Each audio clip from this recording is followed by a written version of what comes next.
Praise the Lord. ஆண்டவராகிய இயேசு கிறிஸ்து நாமத்தில் உங்கள் யாவருக்கு என் அன்பின் வாழ்த்துக்கள். தினமும் ஒரு தேவ வார்த்தை நிகழ்ச்சியில் மறுபடியும் உங்களை பார்க்குறது ரொம்ப சந்தோஷம். இன்றைக்கி நம்ம தெரிந்து கொள்ள போகிற தியானிக்கிற வேத பகுதி என்னன்னா, லூக்கா எழுதின சுவிசேஷ புத்தகம் 7வது அதிகாரம் அதனுடைய 4வது வசனத்தை வாசிக்கிறேன். அவர்கள் இயேசுவினிடத்தில் வந்து அவரை கருத்தாய் வேண்டிக் கொண்டு, நீர் இந்த தயவு செய்வதற்கு அவன் பாத்திரனாய் இருக்கிறான். எனக்கு அருமையானவர்களே, பாருங்கள், இந்த என்ன நடக்குது அப்படின்னா, இங்கே 100க்கு அதிபதி என்கிற ஒரு தலைவன் இருக்கிறான். அவன் 100 பேத்துக்குள்ள ஒரு தலைவன், அந்த ஊரில் ஒரு பெரிய ஆள் மாதிரி. அவனுக்கு இடத்துல வேலை செய்கிற ஒரு வேலைக்காரன் வியாதி உள்ளவனாய் மாறிடுறான். அந்த நாட்களில் பார்த்தீங்கன்னா, ஒருத்தங்களுக்கு வேலைக்காரனாக இருந்தால் அவன் நிச்சயம் அடிமையாக தான் இருப்பான். இந்த அடிமையை வந்து அந்த முதலாளிகள், அந்த எஜமான்கள் எவ்வளோ நாள் வேணால் வேலை வாங்கலாம், அவங்கள என்ன வேணால் பண்ணலாம். அந்த எஜமான்களை யாரும் கேட்க முடியாது. அந்த வேலைக்காரன் அடிமை. அவன் வந்து அந்த எஜமானுக்கு மாத்திரமே வேலை செய்யணும். அவன் நல்லா பலனாய் ஆரோக்கியமாக இருக்கிற வரைக்கும் தான் எஜமானுக்கு அவனை குறித்து ஒரு சந்தோஷம். அவன் பலவீனமாக வியாதி ஆகிட்டானா அவன் ஒன்றுத்துக்கு புரோஜனம் இல்லை. அவனை வெளியே கொண்டு போடுறதுக்கு, அவனை கொலை செய்வதற்கு கூட அவங்களுக்கு அதிகாரம் இருக்குது. ஆனால் பாருங்கள், இந்த 100க்கு அதிபதி அந்த வேலைக்காரன் மேல் ஒரு அன்புள்ளவனாக இருக்கிறான். அதனால் என்ன பண்ணுறான், அந்த ஊரில் இருக்கிற ஜெபாலய மூப்பர்களை கூப்பிட்டு, ஏசப்பா கிட்ட என் வேலைக்காரனுக்காக ஜெபம் பண்ண சொல்லுங்கள் அப்படின்னு கேட்குறான்.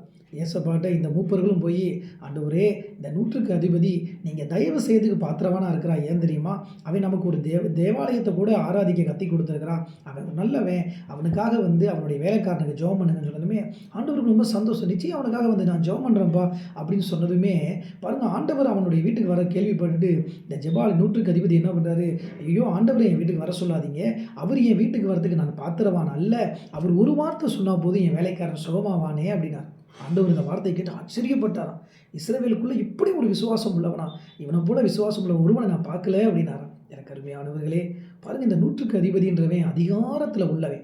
ஆனால் அவனிடத்துல ஒரு 3 காரியம் காணப்படுகிறது. என்னென்னா, முதல்ல அவன் தன்னிடத்தில் அடிமையாக இருந்து வேலை செய்கிற வேலைக்காரன் மேலே ஒரு அன்புள்ளவனாக இருக்கிறான். அவன் அப்படி இருக்க வேண்டும் என்ற அவசியம் இல்லை.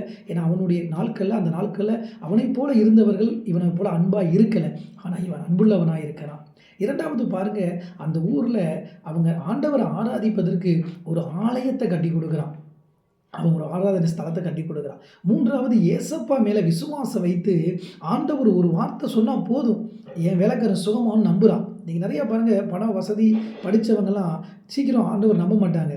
ஜெபமான என்ன நடக்க போகுது, என்ன நடக்க போகுது கிண்டல் பண்ணுவாங்க. ஆனால் இந்த 100க்கு அதிபதி அவன் வசதியாக இருந்தால் கூட விசுவாசம் உள்ளவனாக இருந்தான். அவன் வசதியாக இருந்தால் கூட அன்புள்ளவனாக இருந்தான். அவன் பாருங்கள், அவ்வளோ வசதியாக இருந்தாலும் நல்ல ஒரு தேவாலயத்தை கட்டி கொடுத்தான். எனக்கு அருமையானவர்களே, இந்த நாட்களில் இந்த 100க்கு அதிபதி பாருங்கள், தன்னை தாழ்த்தினபடியாக ஆண்டவர் சொல்கிறார், இஸ்ரவேலுக்குள்ளே இவனை போல ஒரு விசுவாசம் உள்ளவனை பார்த்து எவன் ஒருவன் தாழ்த்தப்படுகிறானோ அவன் உயர்த்தப்படுகிறான். பாருங்களேன், இந்த 100க்கு அதிபதி இந்த பரிசுத்த வேதாகமத்தில் அவன் பெயர் எழுதப்பட அவன் செய்த இந்த சின்ன வேலை அவனுக்கு எவ்வளோ பெரிய பாக்கியத்தை உண்டாக்கிடுச்சு பாருங்கள். எனக்கு அருமையானவர்களே, நீங்கள் இந்த வார்த்தை கேட்குற நீங்களும் நானும் இந்த 100க்கு அதிபதி போல நம்ம ஒருவர் மேல் அன்புள்ளவர்களாக இருக்க வேண்டும். நிச்சயம் நம்மளால் முடிஞ்ச 4 நல்ல உதவிகளை செய்ய வேண்டும்.